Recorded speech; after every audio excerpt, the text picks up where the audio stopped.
Hello, Stampers. Welcome to another day with Learning with Friends.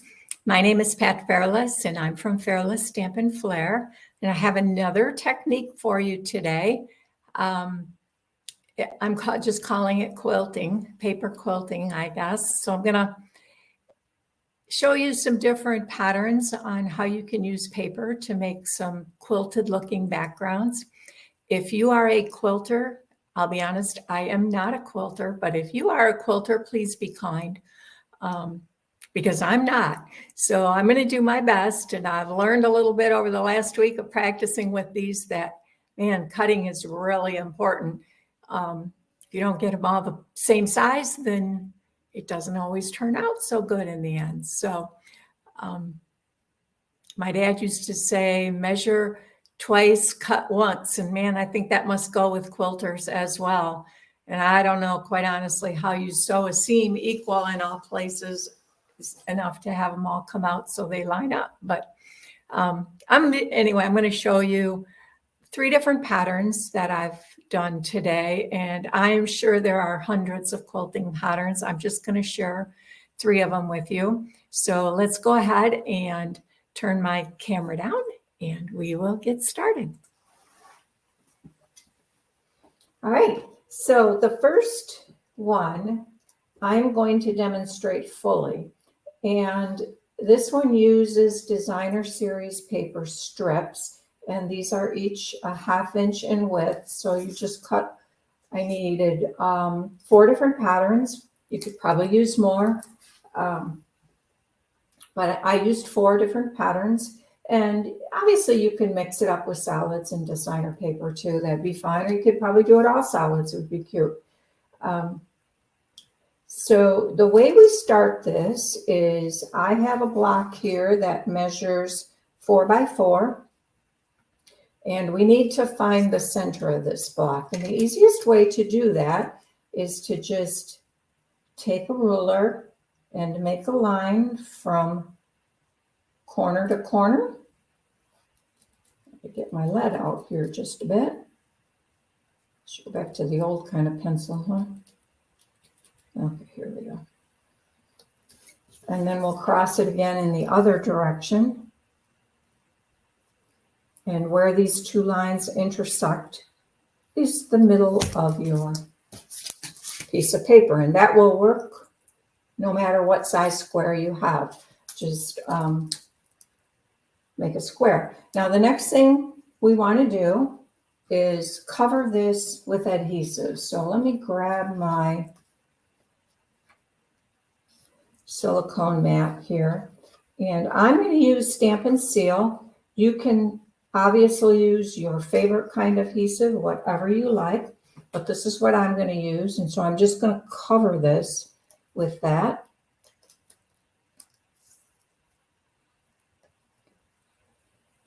I did do some with liquid adhesive, and that works well also, but I end up getting a lot of it all over my hands. I'm not a very good liquid adhesive person. So I decided to try to demonstrate it today using snail.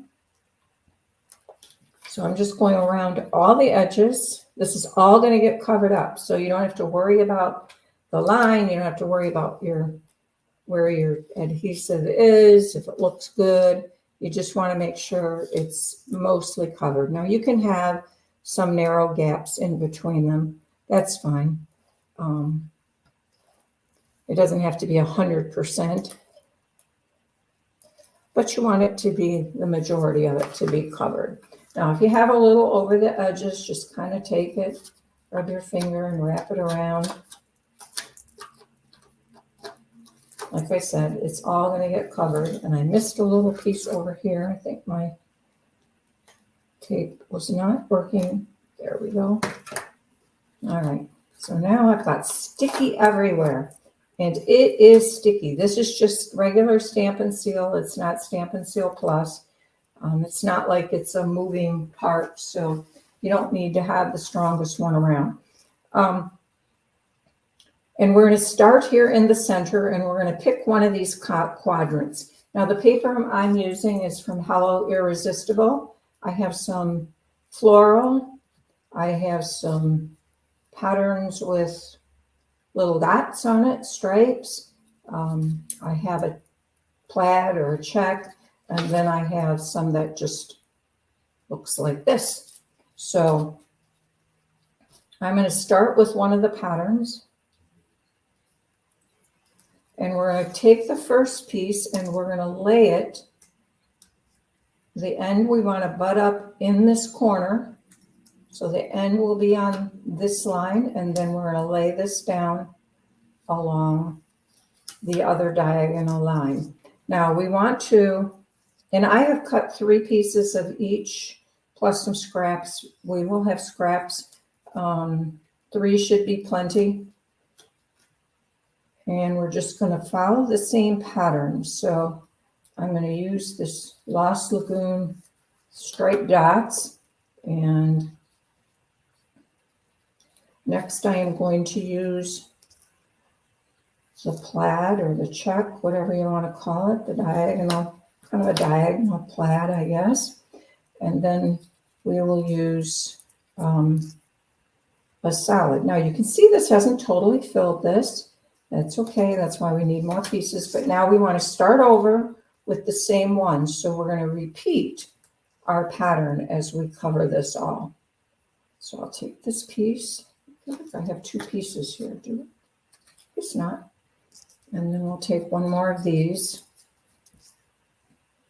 And that will cover that complete quadrant. Now you can either use your trimmer or your scissors, paper snips, whatever you like to use. I'm just going to use my paper snips, and we're going to cut this off and trim it right along this edge on the back. And we will be using these pieces, so save these pieces, and we'll use it to cover the others. And if we have to come back later, we can always come back and trim. So now we're going to do the same thing on the next quadrant. And I'm going to start with the same one I did here. Here I started with the floral leaves. And so I'm going to start with the leaves. And I am going to butt it right up against that with the end up against this line up here. And we will just proceed with the same pattern. So next I used the Lost Lagoon dotted stripes. Then I have a piece of plaid. And you can see I'm using some of the leftovers that I just trimmed off. That's why you don't need a lot of extra, or you don't need to cut a lot of pieces. And then the last one here is this kind of watercolor look. And then we just repeat until this is covered. And again, the last one is the stripes. All right, and now we are going to trim this one off. This is why you can see you don't really have to cut that many stripes.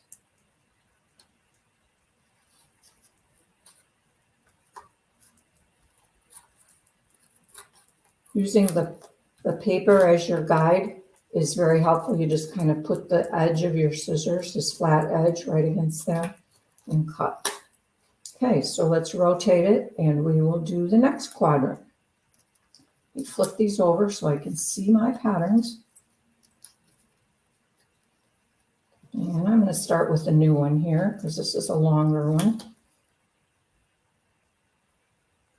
And again, lay the end on the line that you drew, and then just repeat. It doesn't get much easier than this. I'm demonstrating this one, quite frankly, because this is the one I had the least amount of trouble with. Where's my plaid? I should flip it over. I did.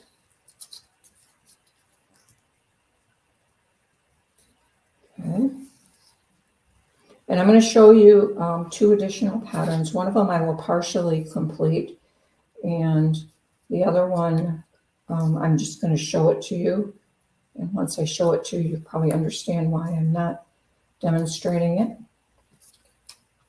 Now you do want to use a straight line. This, you would have to cut this off if you wanted to use this piece in the other direction. I have to kind of pay attention. So here I have plenty, so I'm just going to use a straight one and finish it right here. If you're a paper hoarder, kind of like me, then you can just cut one that's at a diagonal and cut it straight and use that.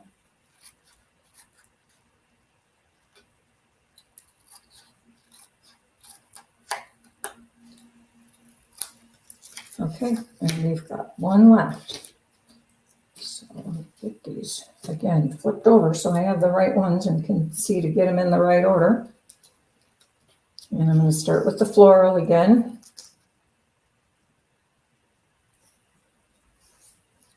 And then the dotted stripes.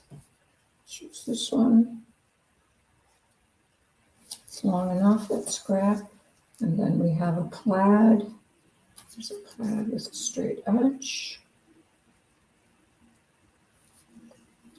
And these more watercolory looking pieces.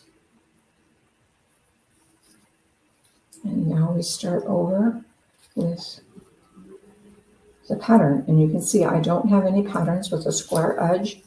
All of mine now have angles. So I'm just going to clip it square so I can adhere that down. And we'll use this. And this, yep. And the last one.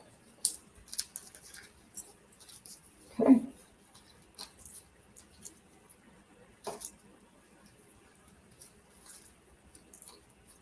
All right, and let's trim the last side. And like I said, you can do this with your paper trimmer if that's easier for you than a scissors. I'm just going to use the scissors. If it comes out so it doesn't look square or even, move these scraps out of the way. You can always then put this piece in your paper trimmer and cut it square. But that completes that particular quilt box or block. What do you call them? Quilt blocks? Quilt block, right? So that's a pattern with 1/2-inch strips, and you need about 3 strips, 3 inches by 6. Like I said, this is Hello Irresistible. It's 6-inch paper, so I just cut it at 1/2 inch by 6, and I had plenty left over. So that is the first one, and let me show you my completed card. And this is how I used that card. Bring it up close. To finish this piece, what I did was I took this, let me bring in my Stampin' Cut and Emboss. And this is optional. You can do this if you want, but you don't have to. You can use it just as it is if you like it that way. If you want to give it a little bit more of a quilted look, then grab a favorite embossing folder and run it through your Stampin' Cut and Emboss machine. Now, since I'm embossing with a 3D embossing folder, I'm using plate 1 in my folder, and then plate 4, which is this one. So I'll run this through. Oh, that out of my way. Don't need that, do I?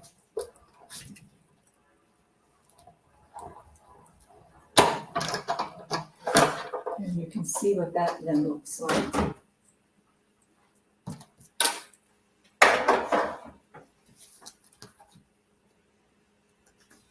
Okay, so this is what it looks like after you've run it through an embossing folder. And I used the crosshatch. This is the crosshatch folder from the Basics 3Ds. They come in a pack of 3 embossing folders. They're an online exclusive. This is probably my favorite embossing folder that we have right now. It's so versatile. It doesn't have a ton of texture, but it's got just enough. So that's how I finished this card. I did use the embossing folder to finish this up, and then I just mounted it on another mat. I used Geometric Designs, I think it's called, across here at the bottom. It's another embossing folder. Yeah, it's called Geometric Patterns. So it looked a little plain, so I thought it needed something on the bottom. So that's one of our smaller embossing folders. But I just did it across the bottom. And then the inside, I stamped a birthday sentiment from Charming Sentiments. Here, had a 1/2-inch strip left over, just added that across the bottom. Added some designer paper on the flap, and that is our first card. Now that's the one was going to show you completely. The next quilting pattern, I'm just going to show you part of this. I've done this portion of the work already. I used the smallest die, square die from Stylish Shape Dies. This is the smallest of the squares. And I cut 9 pieces of designer series paper. For 8 of them, I used 2 of each pattern. So you can see this one and this one and this one and this one are the same. So cut 2 of each. And then you need 9, so cut 1 of a different one. And you can arrange these in any order you want on a piece of paper or a piece of cardstock. I used basic white. What I found, so this die is just a smidge larger than 1 inch. So I used like a 3.5 by 3.5 inch white. And because I found it worked best if I took a piece of white cardstock, for example, and I started and laid my first square here and then worked across in rows. And I kind of did that for all for both of the other patterns, or this pattern and the other pattern I'm going to show you. And then you come back, and there's going to be extra because this is, like I said, just a smidge over 1 inch. So you've got maybe 3 1/8. What did I end up with? I ended up with 3 1/8. And what you want to do is when you come back, this is where when I think about quilters and what they do with fabric, I became in awe that here I'm using a die. So I know these are the same size. But I also tried one just cutting 1 inch squares, and you would think they would all be exactly 1 inch, but it's amazing how much it can vary just a little bit. Now, if you had to add a seam in here and stitch that and get these all to come out to the same size, man, I certainly admire quilters after I tried these cards. But you do want to end up, so this one shows you that you have a perfect square at the end. So you do want to come back and trim it to make sure you have a square, because the next step, let me show you, is I'm going to bring in my trimmer. And I guess I need to slide this down a little bit here. I think you can see that. And we're going to cut this in half. Now, like I said, the cutting part is kind of important. So what you can either measure it with a ruler and see what your dimension is. And I don't know if you can see that or not. Mine measures 3 1/8. So that would be about 1 9/16. 1.5 and 1.5. 1.5 would be half of 3. And I've got another 8, so that's a 16. But I'm going to show you a trick. You don't like figuring that out and measuring. Lay this on here. Put this on your grid. Lay your center. Line it up on the grid. And you can now see how far this extends beyond a line. And just eyeball it and make sure that it is equal on each side. And then take your pencil and just make a light little mark at that line. The first time I did this, I used a ruler. And I thought I measured so carefully, because Dad said, measure twice, cut once. He was a woodworker. That's where that came from. And I measured probably 3 times, but I still was just a little bit off, and then it made it more difficult for this next step. Not for the cutting, but for the putting back together. But you're gonna see, so here I'm gonna get my score one out of the way, line up that little line, slide this down so you can see it, because that would be helpful. And we're gonna cut that. Okay, now we're gonna turn this and hold it as best we can. But I have these 2 little lines, so I can make sure the top one is in this little groove and the bottom one is in this little groove. And that's about as good as I can eyeball it. Hold that down in place and cut it in half. So now I've ended up with 4 pieces. Okay. Now you can take these pieces and start turning them any way you want until you get something you like. And here it comes down to just what do you like? What looks good to your eye, because it really doesn't matter, right?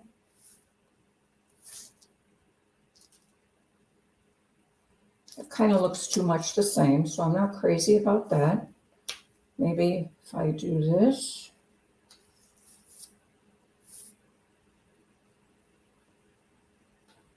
That's pretty good. I guess I like that. The yellows are kind of spread out.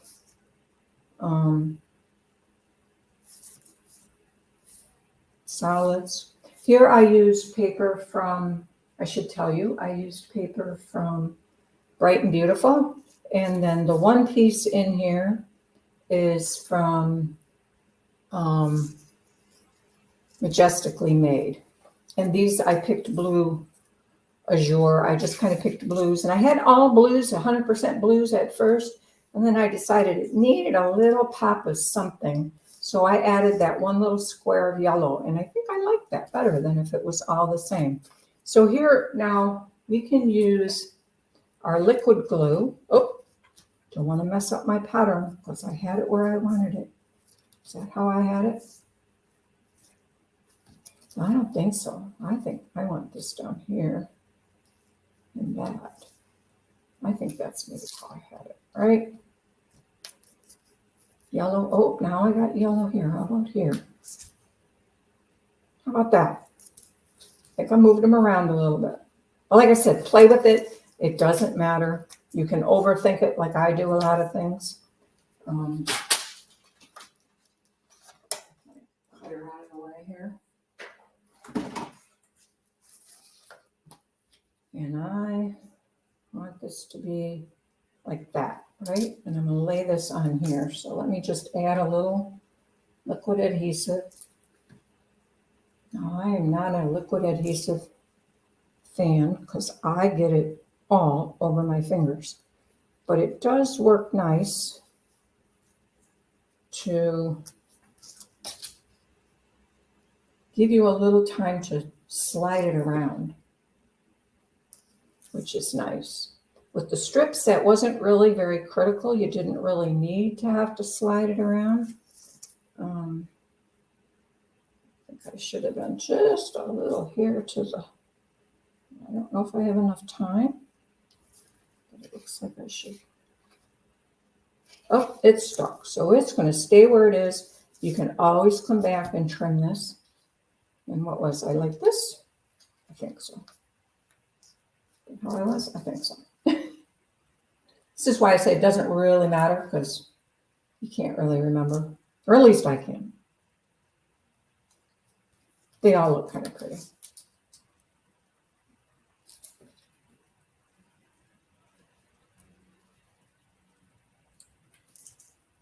Okay, now this one, we could also, if we chose, we could emboss this with an embossing folder.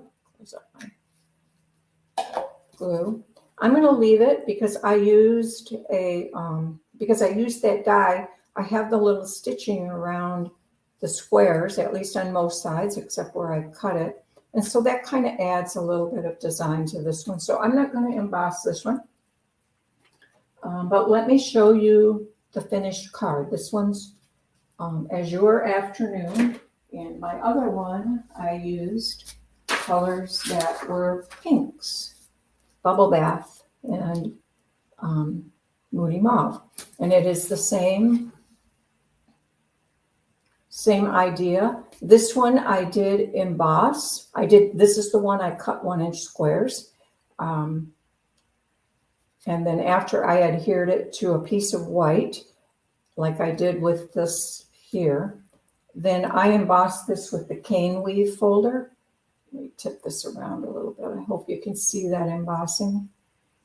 But if I look at this one, it's already got the stitching, so I don't think it needs additional embossing. It would kind of mask the stitching, so I kind of like the stitching idea for a quilt. But this is my Bubble Bath one, and I turned it into a baby card. I don't need many baby cards these days, but it's always nice to have a couple on hand, and I didn't have any, so I'm like, well, pink makes a good baby card. And then I'm like, well, what if somebody has a boy? So thus I went looking for blue, and now I can make this into a blue baby card, right? And I'll be all ready no matter what somebody decides to have. This is an old sentiment from a retired stamp set many, many years ago. It's really old. I know that because it's on wood blocks. But I always love this sentiment, a baby is God's opinion that the world should go on, by Carl Sandburg. So that is card and pattern, quilt pattern number 2. And the last quilt pattern I'm going to show you is kind of a star pattern. And honestly, this is the very first one I tried. It's a good thing I'm persistent because it is not the first one I would recommend people do. I was a little frustrated by the time I got done. This one requires 16 squares, 1-inch squares. I used Fresh as a Daisy, I think it's called. What is that? Yeah, Fresh as a Daisy Designer Series paper.